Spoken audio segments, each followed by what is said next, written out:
తెలంగాణ ముఖ్యమంత్రి రేవంత్ రెడ్డి గారి మామగారి బీమా క్లెయిమ్ అండి. హెల్త్ ఇన్సూరెన్స్ పాలసీ తీసుకున్నాడు. ఇందులో దాపరికం ఏముంది? నివా బూపా అనే కంపెనీలో తీసుకున్నాడు. గట్టిగానే పే చేశాడు, చేస్తున్నాడు కూడా. కానీ ఆయన ట్రీట్మెంట్ చేయించుకుంటే ఈ మధ్య రిజెక్ట్ చేశారండి. సోషల్ మీడియాలో మీరు బాగా చూసుంటారు. అంటే బీమా కంపెనీలు ఎలా ప్రవర్తిస్తున్నాయి, కస్టమర్స్తో అసలు ఏం సర్వీస్ ఇస్తున్నాయి, మన డబ్బులే దొబ్బేస్తున్నారా, మందే లాగేస్తున్నారు తప్పించి వాళ్ళు ఏమైనా చేస్తున్నారా? ఆ టైంకి వచ్చేబాటికి, అంటే క్లెయిమ్ చేసుకునే టైంకి వచ్చేబాటికి ఏదో ఒక రీజన్ చెప్పి నువ్వు అది దాచావు, ఇది దాచావు, అది చెప్పలేదు, ఇది చెప్పలేదు, అది కవర్ అవ్వదు, ఇది కవర్ అవ్వదు. అదిగో చిన్న డిస్క్లైమర్ కూడా ఇచ్చాం, కాకపోతే చిన్న అక్షరాల్లో ఉంటాయి, మీరు చదువుకోలేదు, మా తప్పు కాదు, మీరు తీసుకున్న ఏజెంట్ చెప్పకపోతే నా తప్పు కాదు, మీరు కావాలంటే కోర్టుకి వెళ్ళండి, లేకపోతే ఐఆర్డీఏకి వెళ్ళండి, రెగ్యులేటరీ అథారిటీ ఎక్కడికైనా వెళ్ళండి, నేనేం చేయలేను అని చెప్పేస్తున్నారండి. చాలా క్లియర్గా చెప్తున్నారు. వాళ్ళ ధైర్యం ఏంటి అంటే, మనం కూడా కొన్ని పొరపాట్లు చేస్తున్నాం, కొన్ని విషయాలు దాయటం దగ్గర నుంచి ఇలాంటివి చేస్తున్నాం. బీమా కంపెనీలు కూడా విచ్చలవిడిగా ఉంటున్నాయి. చాలామంది కామెంట్లు చేస్తున్నారు. దయచేసి కామెంట్ చేయండి. మీ కామెంట్కి ఆ బీమా కంపెనీలు వచ్చి కావాలంటే చూడండి. మన కామెంట్లో కొంతమంది ఇబ్బంది పడుతున్న వాళ్ళు కామెంట్ చేస్తే health insurance company star health వాళ్ళు డైరెక్ట్గా కంపెనీ నుంచి కనెక్ట్ అయ్యి ఆ కస్టమర్ సమస్యని పరిష్కరించుకున్నారండి. ఎందుకంటే మరి మాలాంటి వాళ్ళని చెప్తున్నప్పుడు కొన్ని లక్షల మంది చూస్తున్నప్పుడు ఆ ప్రభావం పడుతుంది కదండి ఆ కంపెనీ మీద నెగిటివ్గా. అందుకే వాళ్ళు మీకు కాల్ చేసి స్వయంగా మీ సమస్య ఏంటో కనుక్కొని పరిష్కారం చేయడానికి ట్రై చేస్తున్నారు. అంటే సోషల్ మీడియాని ఈ రకంగా కూడా, అంటే మంచి కోసం మీకు ఉపయోగపడేలాగా కూడా తీర్చిదిద్దుకోవచ్చు, చక్కగా వాడుకోవచ్చు అని చెప్పడం నా ఉద్దేశం. సరే, విషయానికి వచ్చేస్తున్నాను. ఇప్పటికీ ఎంత పర్సెంటేజ్ ఉందో తెలుసు కదండి. బీమాలో 76% ఉంది. ఏది? విదేశీ ప్రత్యక్ష పెట్టుబడులు బీమా రంగంలో. దీన్ని 100% కింద మార్పు చేయటం కోసం పార్లమెంట్లో బిల్లు ప్రవేశపెట్టారు. ఇక ఆల్మోస్ట్ ఆల్ పాస్ అయిపోయినట్టేనండి. కానీ చాలా మార్పులు వస్తాయి, గుర్తుంచుకోండి. అందులో నెగిటివ్ ఉండొచ్చు, పాజిటివ్ ఉండొచ్చు. ఏమొస్తాయి ఏంటి అనేది చూద్దామండి. ఇప్పుడే ఈ నివా బూపా అనేది మీకు తెలుసు, అటు భారతీయ కంపెనీ ఉంది, విదేశీ కంపెనీ ఉంది. ఫర్ ఎగ్జాంపుల్ చెప్తున్నా, వాళ్ళు ఒక్కరిని కోట్ చేయడం నా ఉద్దేశం కాదు, అన్ని బీమా కంపెనీలు అలాగే ఉన్నాయి. ఇంత నిర్లక్ష్యంగా ఉన్నారు కదా, రేపటి రోజు 100% పెట్టుబడులు పెడితే వీళ్ళు సవ్యంగా ఉంటారా? మనకి క్లెయిమ్స్ ఇస్తారా? సర్వీస్ చేస్తారా? చేయకపోతే వీళ్ళని ఎవరు అడుగుతారు గట్టిగా అంటే, ఐఆర్డీఐ ఉంది కదండి అంటారు. మనం అదే అక్కడికే వస్తున్నాను. సో వీళ్ళకి 100% విదేశీ ప్రత్యక్ష పెట్టుబడులు, ఎఫ్డిఐ అంటామండి, ఫారిన్ డైరెక్ట్ ఇన్వెస్ట్మెంట్స్ 100%కి అవకాశం ఇచ్చినప్పుడు వాళ్ళు 100% విదేశీ కంపెనీలు వచ్చి ఇక్కడ పెట్టుబడి పెట్టేసుకుంటే బీమాని ఇంకాస్త ముందుకు తీసుకెళ్తాయండి. అంటే పాజిటివ్నెస్ ఏంటి అంటే, ఇప్పుడు మన దేశంలో ఉన్న కంపెనీల దగ్గర డబ్బు లేకపోవడము, టెక్నాలజీ లేకపోవడము, ఎక్స్పాన్షన్ చేసే కెపాసిటీ లేకపోవడం వల్ల ఇన్సూరెన్స్ ఇంకా 70% గ్యాప్ ఉండిపోయింది భారతదేశంలో. అన్ని రకాల హెల్త్ ఇన్సూరెన్స్ దగ్గర నుంచి అన్నీనండి, టర్మ్ ఇన్సూరెన్స్ దగ్గర నుంచి చాలా స్కోప్ ఉందండి. ఇండియన్ సొసైటీ ఎకానమీ ఏ రేంజ్లో పెరుగుతుందో మీకు తెలుసు, కానీ ఆ రేంజ్లో బీమా అయితే పెరగట్లేదు, ఇన్సూరెన్స్ లేదు. అదే విదేశాల్లో చాలా చిన్న విషయాలకు కూడా బీమా తీసుకుంటారండి, ఇన్సూరెన్స్ తీసుకుంటారు. మనం ఎక్స్పెక్ట్ చేయం, అయ్యో దీనికి కూడా ఇన్సూరెన్స్ ఉంటుందా అనుకుంటాం. ఎస్. సో కనీసం ముందు మనకు టర్మ్ ఇన్సూరెన్స్లు, హెల్త్ ఇన్సూరెన్స్లు, హౌసింగ్ ఇన్సూరెన్స్లు ఇలాంటివి ఉన్నాయి కదా, వాటి మీదైనా కాస్త 100% ఇన్సూరెన్స్ అలవాటు చేస్తే మనుషులు బాగుంటారు కదండి, జీవితాలు బాగుంటాయి కదా, అలా ఆలోచించాలి. సో ఇక్కడ ఏం చేస్తున్నారంటే 100% ఇస్తూ, ఏది ఆ కంపెనీలకి అనుమతిస్తూ, విదేశీ ప్రత్యక్ష పెట్టుబడులకు అనుమతిస్తూ ఐఆర్డీఏ అధికారాలను కూడా పెంచుతున్నారండి. ఆల్రెడీ ఇప్పుడు ఉన్నాయి కదండి అధికారాలు, వాళ్ళే ఏం చేయట్లేదు అంటారేమో, చూడాలి మరి ఏం జరుగుద్ది అనేది.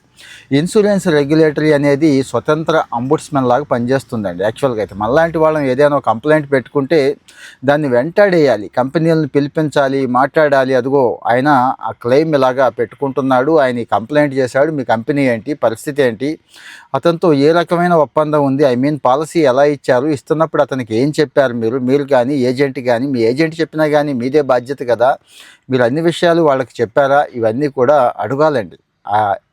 ఆ ఏజెన్సీ ఏదైతే ఉందో ఐఆర్డీఏ కానీ అంబుడ్స్మెన్ కానీ అడిగితేనే బాగుంటుంది. సో మరి ఇక్కడ ఈ కొత్త బీమా బిల్లులో ఇక ఎల్ఐసికి పూర్తి స్వేచ్ఛ ఇచ్చేసారండి. Life Insurance Corporation of India మన దేశంలో చాలా పెద్ద ఇన్సూరెన్స్ సంస్థ, ట్రస్టెడ్ కదా, దీనికి పూర్తి అధికారాలు ఇచ్చి, ఓకే మీ పాలసీలు మీరు డిజైన్ చేసుకోండి, గట్టిగా ఎక్స్పాండ్ అవ్వండి, గట్టిగా విస్తరించండి అని చెప్పి ఎల్ఐసికి అవకాశం ఇచ్చింది ప్రభుత్వం. ఇంకా ఐఆర్డీఐకి, ఇన్సూరెన్స్ రెగ్యులేటరీ డెవలప్మెంట్ అథారిటీ ఉంది కదండి, వాళ్ళకి ఇంకా గట్టి అధికారాలు ఇచ్చారు. గట్టి అధికారాలు అంటే ఏం కాదు, క్లెయిమ్స్ విషయంలోనూ, సర్వీస్ విషయంలోనూ క్లెయిమ్ సెటిల్మెంట్ సరిగా జరగట్లేదు కదా, ఈ విషయంలో జనాలు ఇబ్బంది పడకూడదు, జనాన్ని ఇబ్బంది పెట్టకూడదని.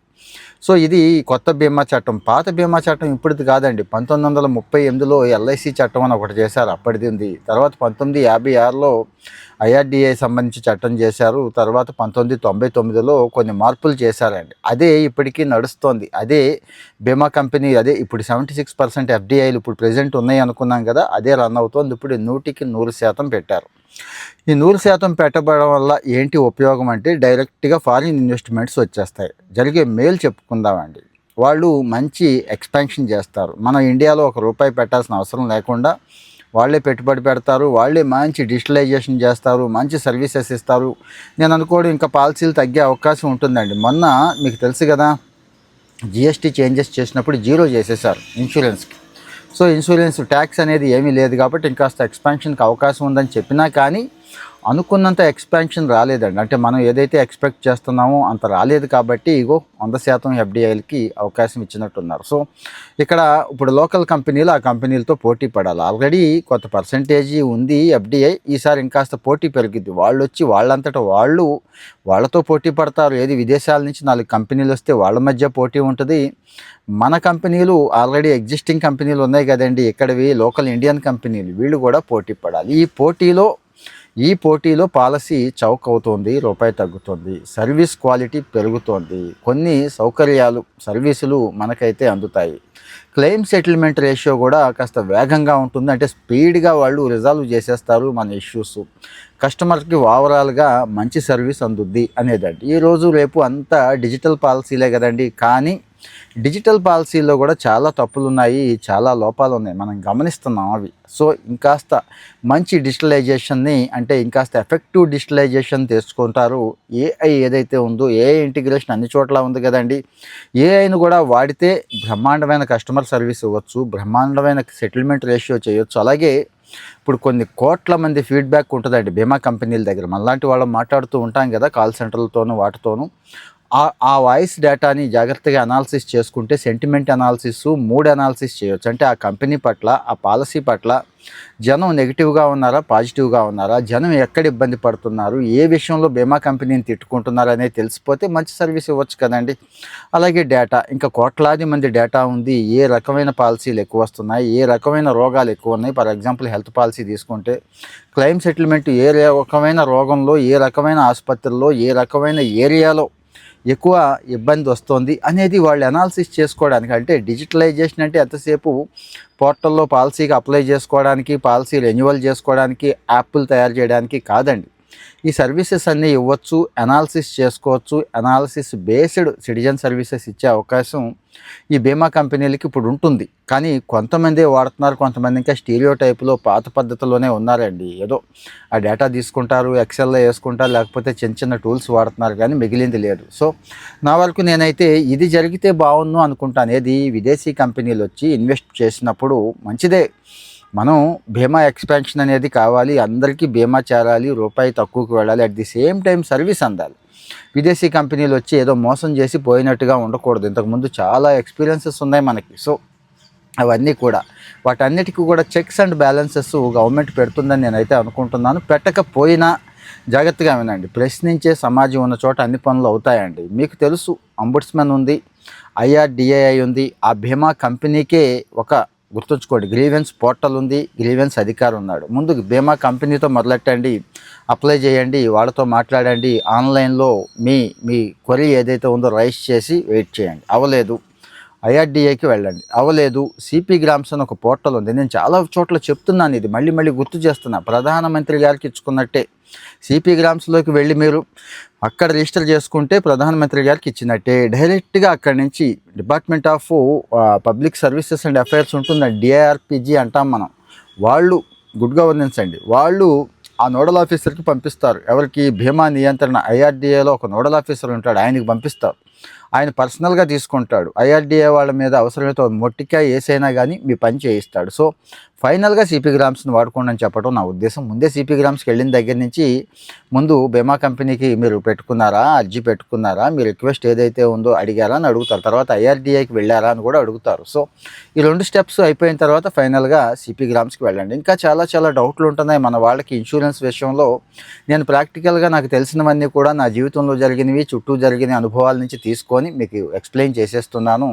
మీకు అర్థం అవ్వాలని, అర్థమయ్యే భాషలో చెప్తున్నాను. సో దయచేసి ఇది మరి బాగుంది అనుకుంటే మన మిత్రులకి షేర్ చేయండి. ఇన్సూరెన్స్ అందరికీ అవసరం కదండి, ఆధారం కూడా మనకి జీవితానికి. షేర్ చేయండి. ఇక మరి ఇలాంటి వీడియోలు మీకు ఎప్పటికప్పుడు కావాలి, బాగున్నాయి అనుకుంటే మీరు లైక్ ఇస్తే నాకు తెలుస్తూ ఉంటుంది. ఇంకా ఇంకా కాస్త మంచి కంటెంట్ని షేర్ చేసుకుందామండి. Thank you.